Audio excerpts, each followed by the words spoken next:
السلام علیکم ورحمۃ اللہ وبرکاتہ۔ بسم اللہ الرحمن الرحیم۔ حضرت ابو ہریرہ رضی اللہ تعالی عنہ سے مروی ہے کہ میں نے رسول اکرم صلی اللہ علیہ وآلہ وسلم سے عرض کی، اے اللہ کے رسول صلی اللہ علیہ وآلہ وسلم، ہمیں جنت کے بارے میں بتائیے گا۔ حضرت محمد صلی اللہ علیہ وآلہ وسلم نے ارشاد فرمایا، جنت کی زمین سفید اور مٹی زعفران سے بنائی گئی ہے، اس میں سونے اور چاندی کی اینٹیں جن کو مشک کے گارے اور موتیوں کنکریوں سے لگایا گیا ہے۔ حدیث پاک میں ہے، حضور صلی اللہ علیہ وسلم نے فرمایا کہ جنت میں سب سے کم ترین جنتی کو 80,000 نوکر اور 72 حوروں سے نوازا جائے گا۔ آپ صلی اللہ علیہ وسلم نے فرمایا کہ جنت کی حور اتنی خوبصورت ہے کہ اگر وہ حور آسمان سے زمین کی طرف نظر مارے تو ساری زمین نور سے بھر جائے گی اور ہر طرف خوشبو پھیل جائے گی۔ نبی اکرم صلی اللہ علیہ وسلم نے فرمایا، حور کے سر کا دوپٹہ دنیا و مافیہ سے بہتر ہے۔ رسول اللہ صلی اللہ علیہ وسلم نے فرمایا کہ جنت کی حوروں کی پنڈلیاں ایسی ہوں گی جن کا گوشت اندر سے نظر آئے گا۔ حضرت انس بن مالک رضی اللہ تعالی عنہ سے مروی ہے کہ رسول اللہ صلی اللہ علیہ وآلہ وسلم نے فرمایا کہ جبرائیل امین علیہ السلام نے مجھے بتایا کہ جب جنتی آدمی حور کے پاس جائے گا تو حور اس کا استقبال کرے گی۔ تم جس انگلی سے چاہو حور کو پکڑ سکو گے۔ اگر حور کا ایک بال زمین میں ظاہر ہو جائے تو مشرق مغرب میں نور ہی نور پھیل جائے گا۔ جنتی آدمی جنت میں اپنے بستر پر بیٹھا ہوگا تو اس کے سر پر ایک نور ظاہر ہوگا۔ اس کے ذہن میں یہ بات آئے گی کہ اللہ تعالی اپنی مخلوق پر نظر کرم فرما رہا ہے۔ جب وہ اس نور کی طرف نظر مارے گا تو وہ ایک حور ہوگی، تو وہ اس جنتی سے کہے گی، اے اللہ کے بندے، کیا تمہارے پاس ہمارے لیے وقت نہیں ہے؟ یہ آدمی اس سے دریافت کرے گا، تم کون ہو؟ وہ جواب دے گی، میں ان حوروں میں سے ہوں جس کا اللہ نے تم سے وعدہ فرمایا تھا۔ وہ حور اس جنتی کے پاس بیٹھ جائے گی۔ ابھی وہ جنتی اس حور سے گفتگو کر رہا ہوگا کہ ایک اور حور اس بندے کے پاس آ کر کہے گی، اے اللہ کے ولی، کیا تمہارے پاس ہمارے لیے وقت نہیں ہے؟ اس طرح وہ جنتی حور سے باتیں کرتا رہے گا۔ حضرت عباس رضی اللہ تعالی عنہ سے مروی ہے کہ اگر جنتی حور اپنی ہاتھ کا کچھ حصہ زمین اور آسمان کے درمیان ظاہر کر دے تو زمین والے اس کے حسن سے آپس میں ہی فتنے میں پڑ جائیں۔ اگر وہ اپنا دوپٹہ زمین پر ظاہر کر دے تو زمین اس کے آگے جھک جائے۔ اگر وہ اپنا چہرہ ظاہر کر دے تو زمین اور آسمان کی ہر چیز ظاہر ہو جائے۔ اس کے بعد فرمایا کہ اگر جنت کی کوئی خاتون اپنا تھوک سمندر میں ڈال دے تو سارے سمندر شہد سے بھی زیادہ میٹھے ہو جائیں۔ یہاں سوال یہ پیدا ہوتا ہے کہ مردوں کو جنت میں حوریں عطا کی جائیں گی تو پھر جو عورتیں جنت میں جائیں گی ان کو کیا ملے گا؟ عورتوں کے لیے یہ ہے کہ جب وہ جنت میں جائیں گی تو وہ اپنے نیک شوہر کے ساتھ رہیں گی۔ وہ عورت اپنے شوہر کو ملنے والی جنت کی سب حوروں کی سردار ہوگی۔ اللہ تعالیٰ اس عورت کو تمام حوروں سے زیادہ خوبصورت بنا دے گا۔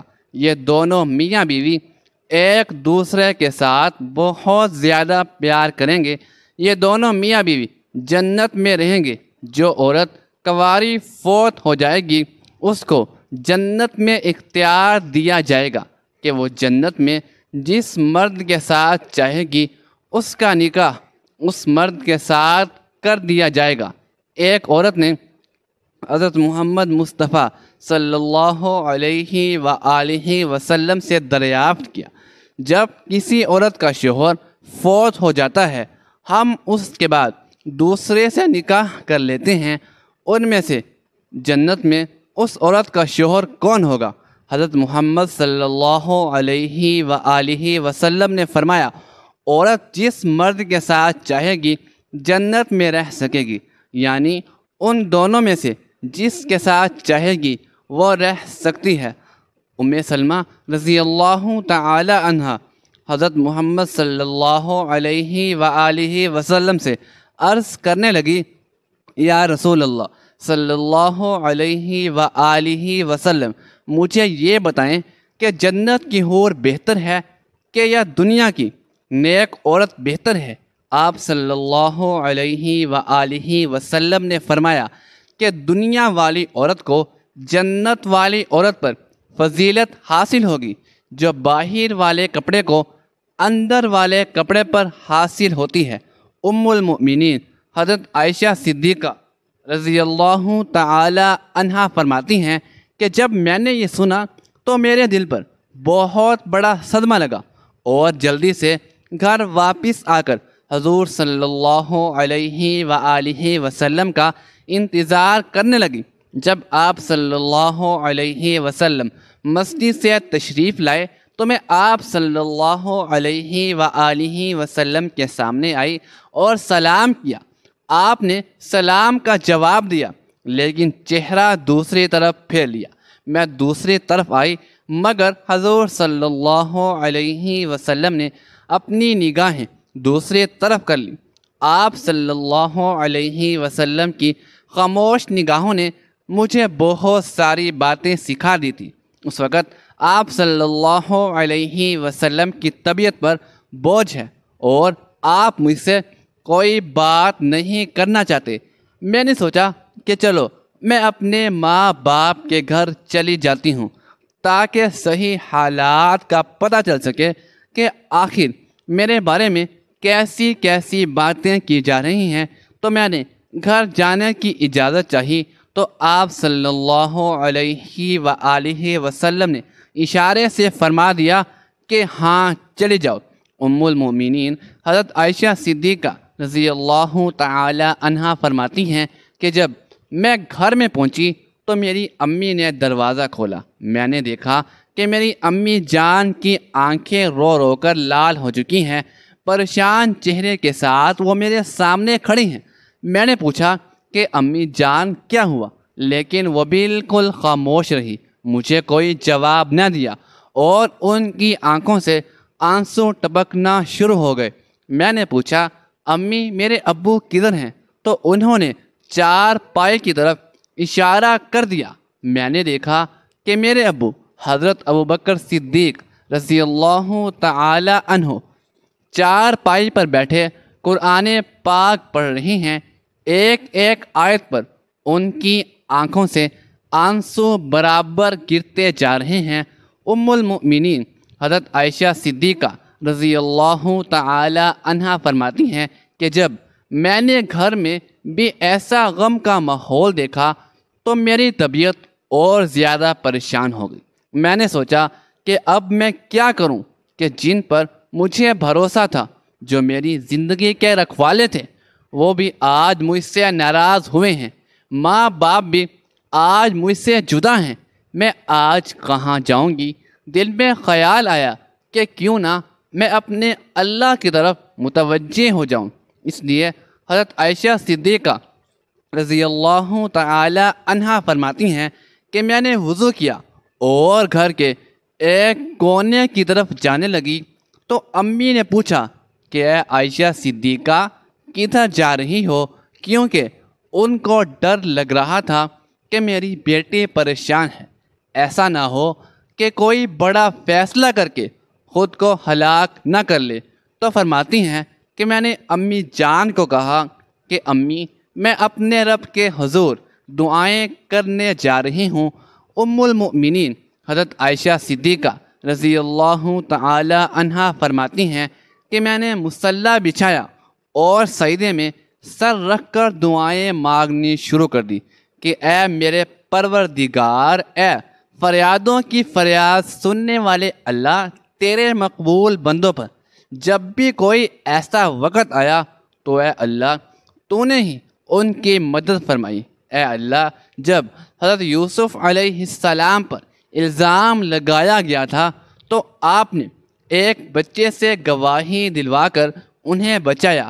اے اللہ، حضرت مریم علیہ السلام پر الزام لگایا گیا تو آپ نے ہی ان کے شیر خوار بچے سے پاک دامنی کی گواہی دلوائی۔ اے اللہ، آج تیرے محبوب کی عائشہ صدیقہ رضی اللہ تعالی عنہا تیرے دروازے پر حاضر ہے اور فریاد کرتی ہے کہ مجھ پر بھی تہمت لگی ہے۔ اے اللہ، تو حمیرہ کی مدد فرما، میرے شوہر نے بھی اس وقت میرا ساتھ چھوڑ دیا ہے، اب آپ کے علاوہ میرا کوئی سہارا نہیں ہے جو اس کمزور کو تسلی دے سکے۔ اے اللہ، میری مدد فرما۔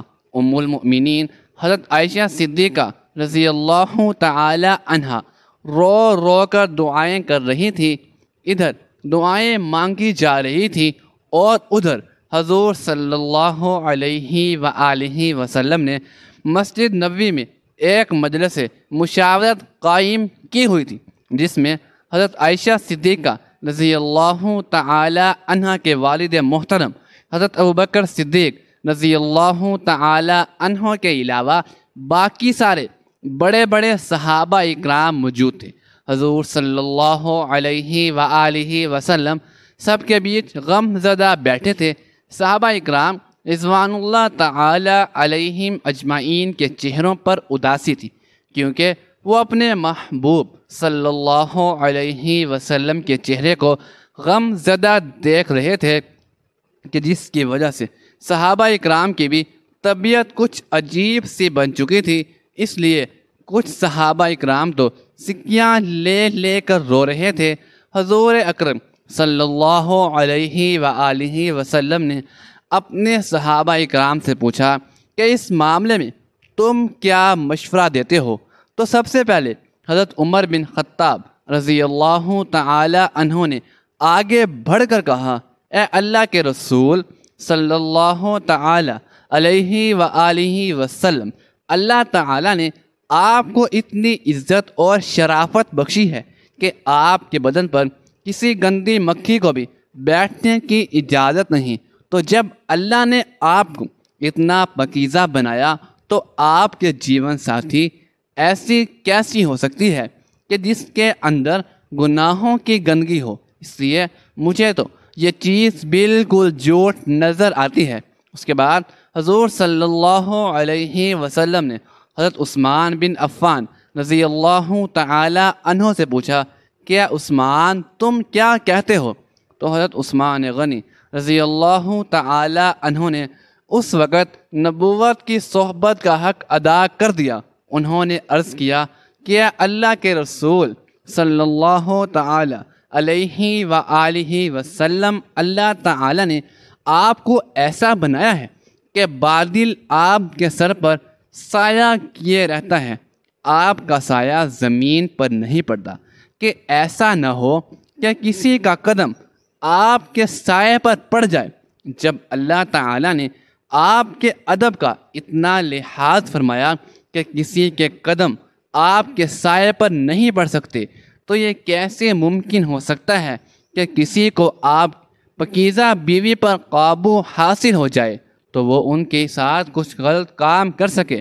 لہذا یہ چیز تو ہمارے وہم و گمان سے بھی باہر ہے کہ اماں عائشہ صدیقہ کے ساتھ ایسا کچھ ہوا ہوگا۔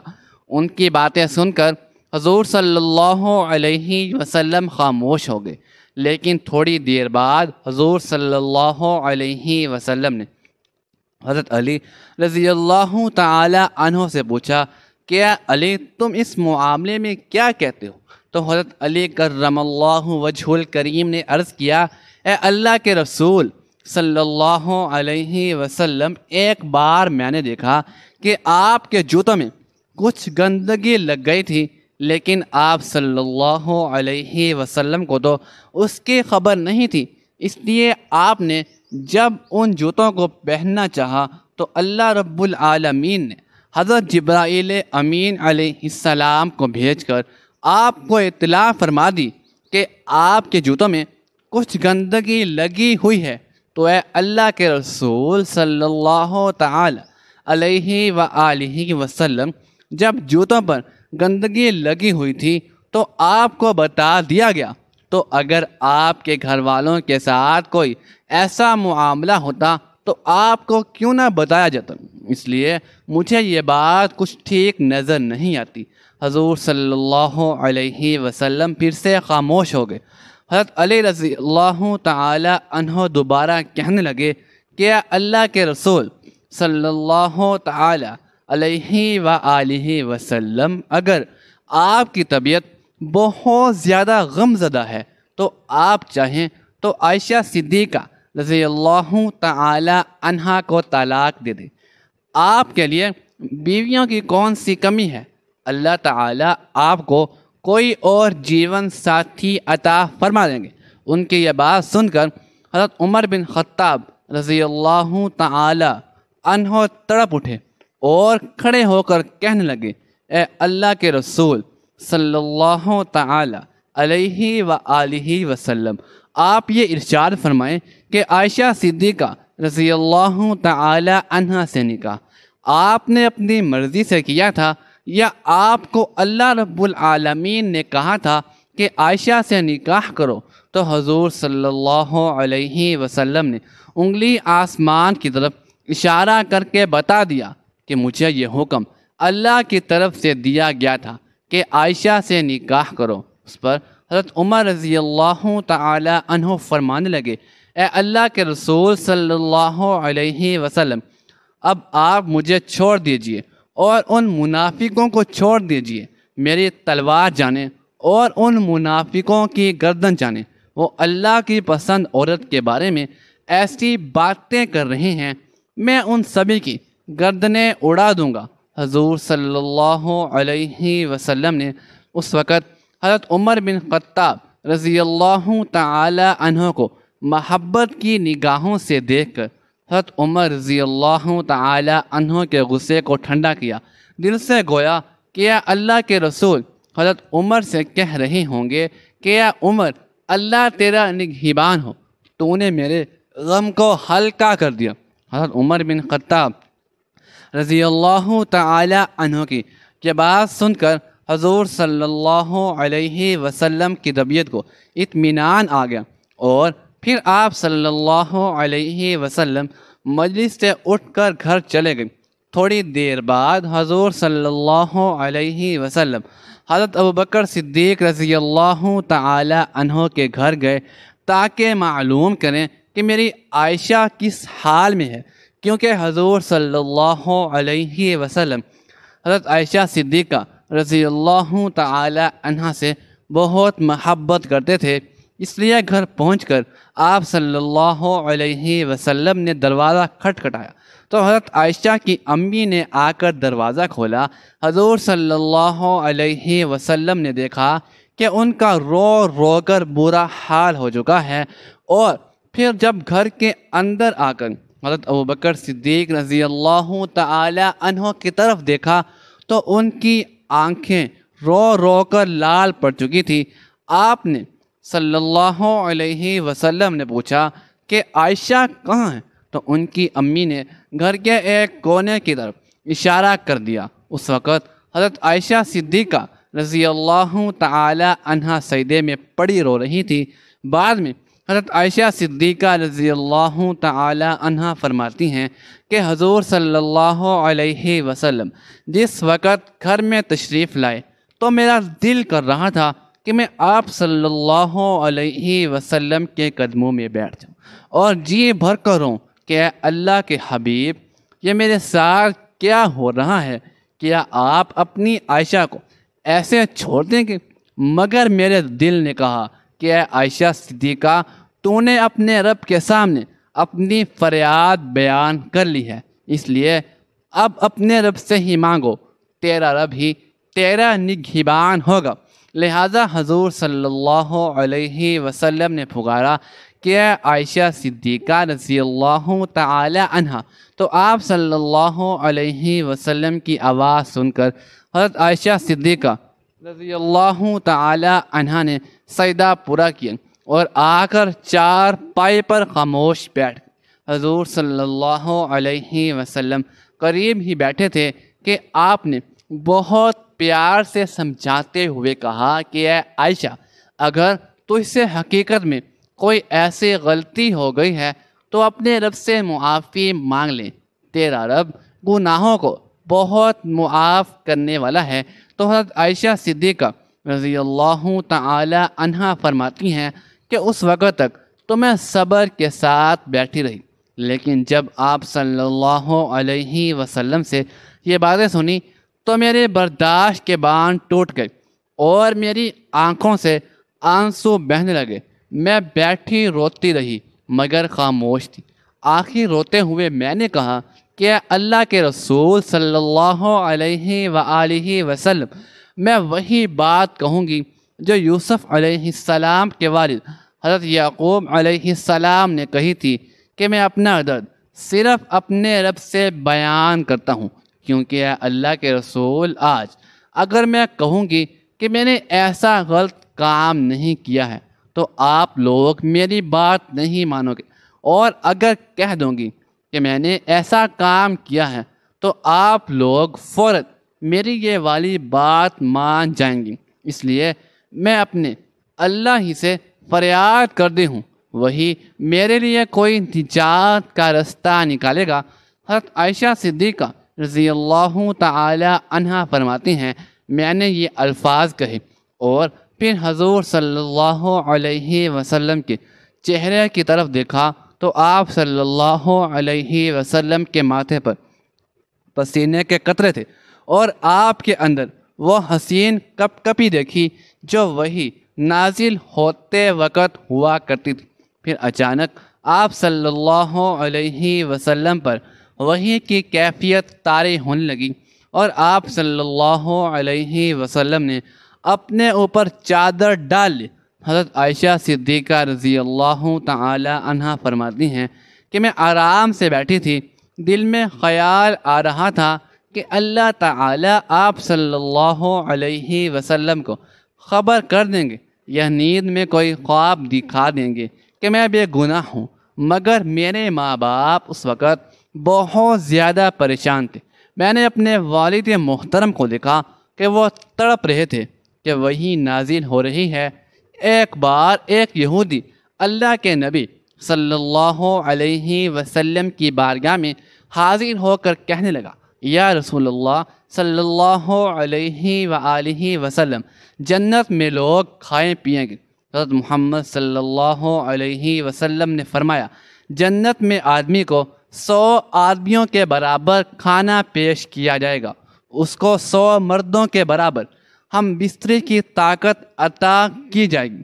یہودی نے کہا کہ جب کوئی مرد یا عورت جنت میں کھائے پیے گا اس کو جنت میں قضائے حاجت کی ضرورت تو پیش آئے گی۔ اس پر نبی اکرم صلی اللہ علیہ وسلم نے فرمایا کہ جنتیوں کی حاجت اس کے پسینے کے راستے سے خارج ہو جائے گی، ان کے پسینے سے مشک کی طرح خوشبو آئے گی۔ جنت میں انسان جو کچھ چاہے گا وہ اس کو عطا کیا جائے گا۔ ایک روایت میں ہے کہ مرد اپنا ہاتھ اس عورت کی کمر پر رکھے گا تو سامنے طرف سے سینے کی طرف کپڑے اور گوشت کے اندر اپنا ہاتھ دیکھ لے گا۔ مزے کی بات تو یہ ہے کہ مرد جب بھی حور سے صحبت کرنے جائے گا تو اسے ہر بار کنواری ہی پائے گا، لیکن اس ہم بستری سے کسی کو کوئی تکلیف نہ ہوگی اور نہ کوئی رطوبت اور خون کا اخراج ہوگا۔ مرد اپنی حور کے ساتھ جسم کو ویسا ہی پائے گا جیسا وہ چاہے گا۔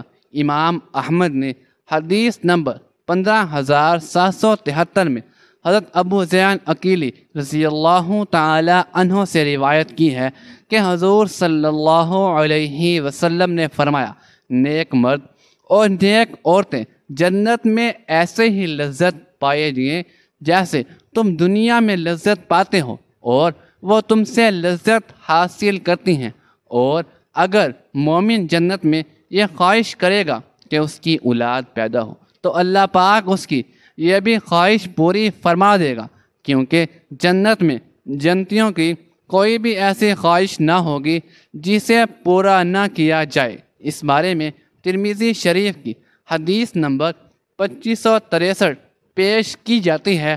حضرت ابو سعید خدری رضی اللہ تعالی عنہ سے روایت ہے کہ رسول اللہ صلی اللہ تعالی علیہ وآلہ وسلم نے فرمایا، مومن جنت میں جب اولاد چاہے گا تو حمل، زندگی اور پرورش اسی وقت ہو جائے گی جیسے وہ چاہے گا۔ البانی رحمۃ اللہ علیہ نے صحیح الجامع 6649 میں صحیح کہا ہے کہ اب حمل کا ٹھہرنا، مدت مکمل ہونا اور اس کے بعد 33 سالہ جوان ایک ہی لمحے میں ہو جانا اس حدیث میں ثابت ہے، اور قابل ذکر یہ ہے کہ حدیث میں لفظ استعمال ہوا کہ جیسے وہ چاہے گا، مطلب یہ ہے کہ لڑکا اور لڑکی جو جنتی چاہے گا وہی پیدا ہوگا۔ حدیث مبارکہ سے یہ بھی ثابت ہوتا ہے کہ جنت کی اولاد دنیاوی اولاد کی طرح نہ ہوگی، بلکہ یہ سارا مرحلہ ایک ہی لمحے میں مکمل ہو جائے گا، اور چونکہ جنت میں چھوٹے بچے نہ ہوں گے اس لیے بچہ پیدا ہوتے ساتھ ہی 33 سال کا کڑیل نوجوان بن جائے گا۔ اللہ تعالی ہمیں نیک کاروں میں شامل فرمائے اور ہمارا خاتمہ بالخیر فرمائے، آمین ثم آمین۔ ناظرین، کمنٹ باکس میں اللہ تعالیٰ کے 99 ناموں میں سے ایک نام ضرور ٹائپ کیجیے گا۔ شکریہ، اللہ حافظ۔